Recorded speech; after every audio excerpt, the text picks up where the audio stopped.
j'ai longtemps été encombré par l'image anticléricale qu'on véhiculait sur cette œuvre. Et finalement, il y a 3 ans, je me suis aperçu qu'il y avait sans doute une façon plus juste d'adapter ce roman, c'était de revenir au cœur du sujet, c'est-à-dire de ramener l'œuvre à ce qu'elle est profondément, c'est-à-dire une ode à la liberté, et du coup de donner une empreinte résolument universelle et intemporelle presque au roman.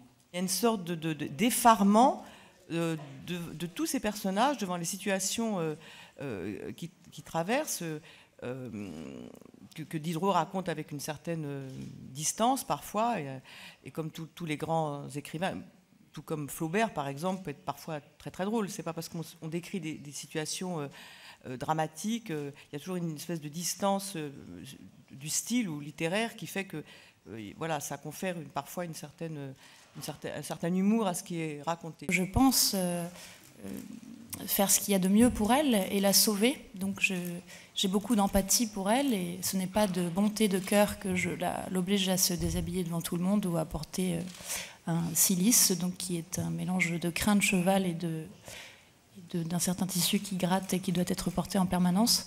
Et c'est en cela qu'elle en est encore plus perverse, effectivement, et j'ai eu beaucoup de plaisir à jouer ce personnage.